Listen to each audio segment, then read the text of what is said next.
Selamat pagi anak-anak sekalian, apa kabar kalian semua? Hari ini kita mulai pembelajaran baru kita ya. Mata pelajaran kita masih teknologi perkantoran. Jadi ini pertemuan kita yang kedua. Mata pelajaran ini masih dibawakan oleh Mem Trilola ya anakku. Ingat, jangan bosan-bosan untuk belajar dengan Mem Trilola. Oke, materi kita hari ini adalah mengenai teknologi perkantoran. Jadi teknologi perkantoran itu unsurnya ada dua. Yang pertama, otomatisasi perkantoran dan kantor virtual. Jadi khusus hari ini kita akan membahas mengenai otomatisasi perkantoran. Apa itu otomatisasi perkantoran?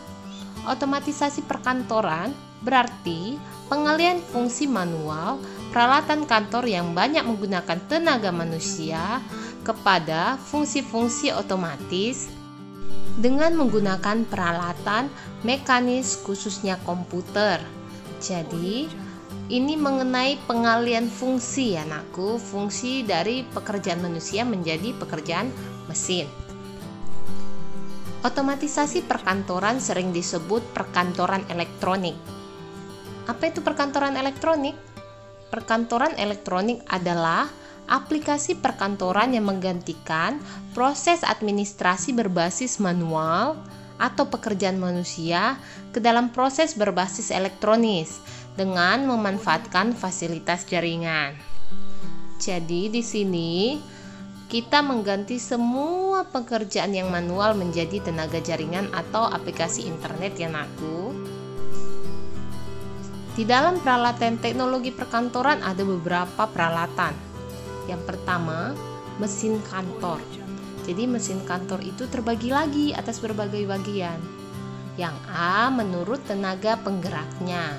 Jadi kalau menurut tenaga penggeraknya, mesin kantor terbagi atas dua, yaitu mesin manual dan mesin listrik. Mesin manual itu adalah mesin yang digerakkan oleh tenaga manusia. Kalau di gambar kalian lihat itu ada mesin ketik, itu yang di sebelah kiri ya. Sedangkan mesin listrik atau elektrik adalah mesin yang digerakkan oleh tenaga listrik atau baterai. Itu gambarnya di sebelah kanan, ada mesin fotokopi, printer, scanner, dan lain-lainnya. Oke, yang kedua, mesin kantor dilihat dari cara kerja dan komponen mesinnya. Yang pertama itu mesin mekanik dan yang kedua itu mesin elektronik.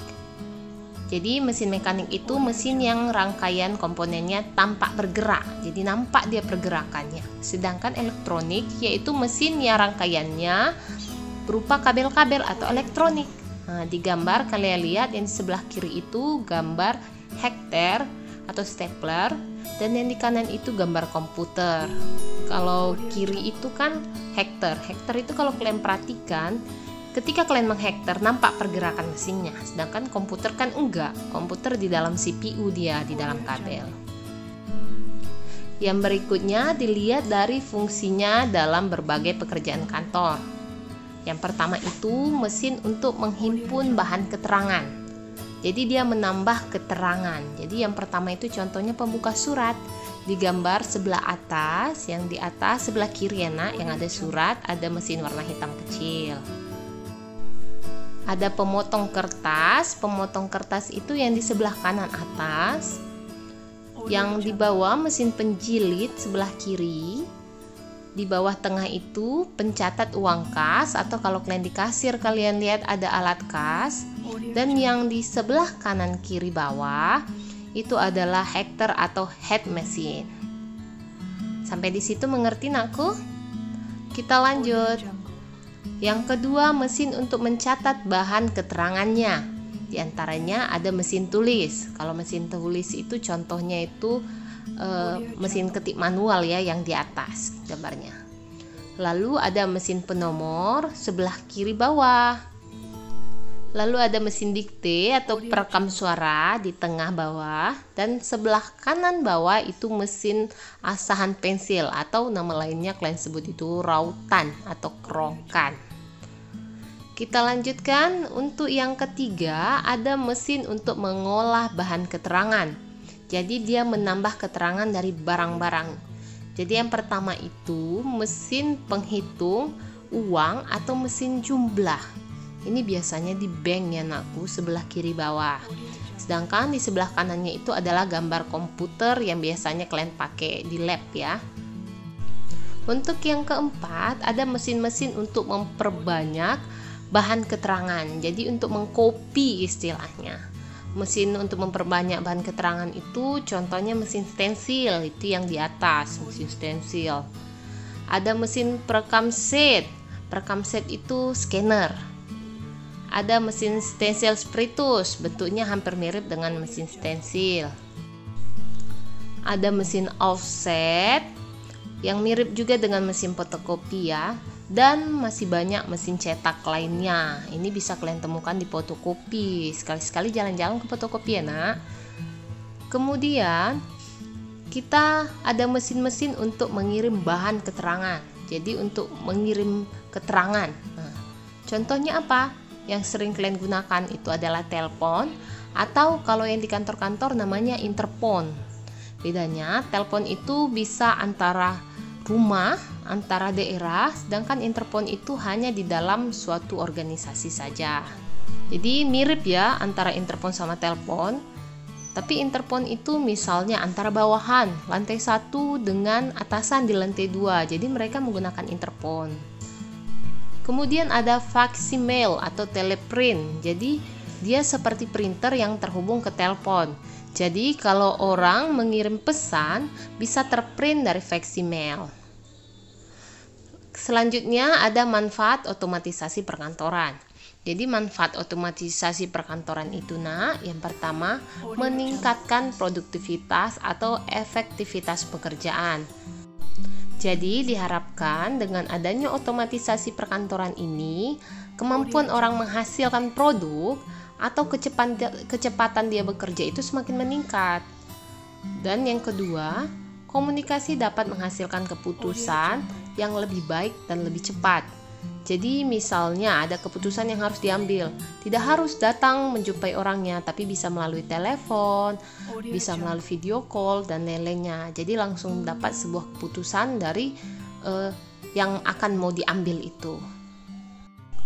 Manfaat selanjutnya itu ada untuk membuat informasi menjadi lebih murah dan mudah digunakan, bahkan dan dirawat. Jadi dengan adanya otomatisasi ini, informasinya lebih mudah didapat, lebih murah, dan bahkan kalau untuk perawatannya, misalnya di komputer nih ada informasi, jadi nggak perlu dirawat seperti surat. Kalau surat kan harus diarsip ya. Yang kedua, untuk meletakkan landasan yang kuat untuk integrasi informasi sehingga perusahaannya mampu berkompetensi lebih baik.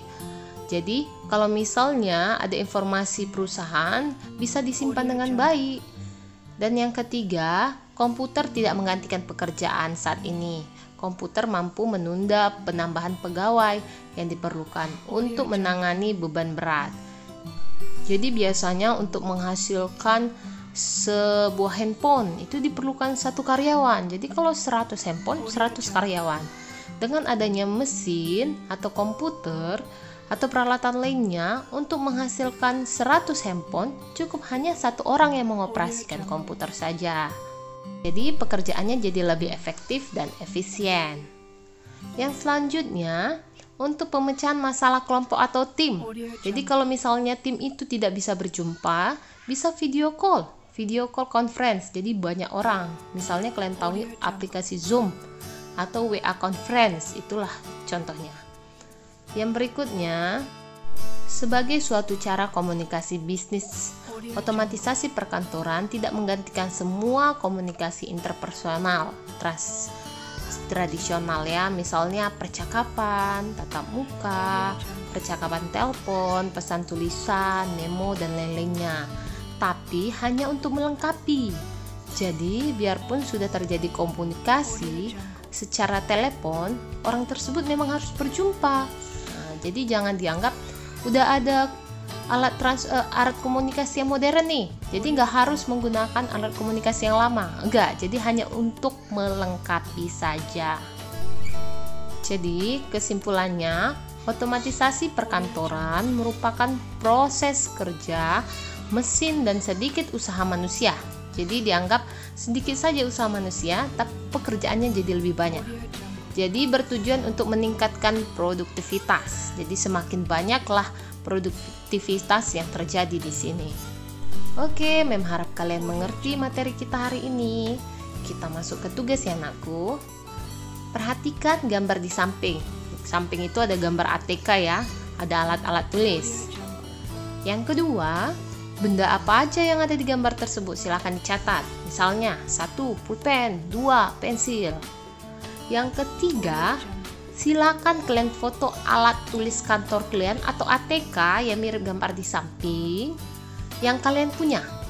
Jadi silakan dibongkar ya alat tulis kalian yang lama, yang sudah jarang digunakan itu, lalu difoto, dijejerkan. Minimal ada 7 buah ya anakku, 7 jenis maksudnya. Jadi misalnya pensil 1, pulpen 1, setip 1. Jadi harus ada 7 ya nak. Kemudian difoto, dikirim sama Mem bersama dengan foto catatannya. Sampai di sini pembelajaran kita hari ini. Sampai jumpa minggu depan. Dadah.